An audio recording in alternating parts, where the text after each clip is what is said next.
అయోధ్య రాముల వారిని తలుచుకోకుండా ఉండలేము. అలాగే అయోధ్య పూజా సామాగ్రి కూడా వాడకుండా ఉండలేము. అయోధ్య పూజా సామాగ్రి వాడండి, మీ పూజని పరిపూర్ణం చేసుకోండి. డీలర్షిప్, డిస్ట్రిబ్యూషన్, హోల్సేల్ కై సంప్రదించవలసిన నంబర్లు. ఇక అబుజ్మాడ్ లో ఎన్కౌంటర్, 11 మంది మావోయిస్టులు మృతి, ఇంకా కొనసాగుతున్న కాల్పులు. అడవిలో 1400 మంది జవాన్లు. మావోయిస్టుల నుంచి ప్రతిఘటన, మృతుల సంఖ్య పెరిగే అవకాశం ఉందట. అబుజ్మాడ్ ఎన్కౌంటర్ లో 11 మంది మావోయిస్టులు చనిపోయారట. ఇటీవల కాలంలో మావోయిస్టుల పైన తీవ్రమైన దాడులు, ముఖ్యంగా ఛత్తీస్గఢ్, ఆ తర్వాత ఈ దంతెవాడ ఈ ప్రాంతంలో ఎక్కువగా మావోయిస్టుల పైన దాడులు జరుగుతూ ఉన్నాయి. మరి ఈ దాడులు జరుగుతున్నటువంటి ఘటనలో మావోయిస్టులు అనేక మంది చనిపోతూ ఉన్నారు. మరి వాస్తవానికి కూడా నేను మావోయిస్టులకు కూడా నేను ఒకటి చెప్పదలుచుకున్నా.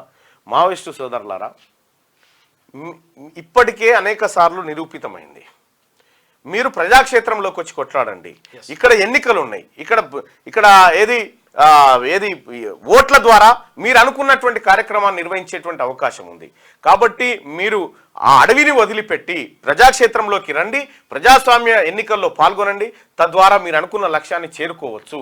మీరు తుపాకీ కొట్టడం ద్వారా రాజ్యాధికారం అని కాదు, బ్యాలెట్ పేపర్ ద్వారా రాజ్యాధికారం వైపు రండి. ఖచ్చితంగా ఈ ప్రజలకు ప్రజాక్షేత్రంలో మీరు అండగా నిలబడేటువంటి అవకాశం ఉంటుంది.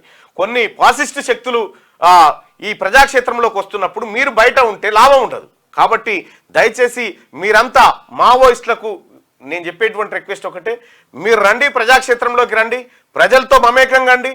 ప్రజలంతా ఇక్కడ ఉన్నారు, ప్రజలంతా అడవిలో లేరు, ప్రజలు ఇక్కడ ఉన్నారు. ఈ ప్రజల కోసం అడవిలో ఉండి కొట్లాడడం కాదు, ఈ ప్రజల దగ్గరకు వచ్చి నిలబడండి, వాళ్ళకు అండగా నిలబడి ఈ ప్రజల కోసం మీరు ప్రయత్నం చేయండి.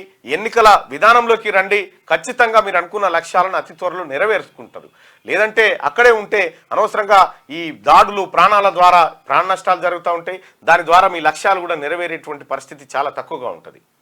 మావోయిస్టులకు నేను ఇచ్చే పిలుపు అది. మారుతున్న పరిస్థితులకు అనుగుణంగా వాళ్ళు కూడా మారాలి. మారాలి. బుల్లెట్ నుంచి బ్యాలెట్కి వచ్చేసేయాలి.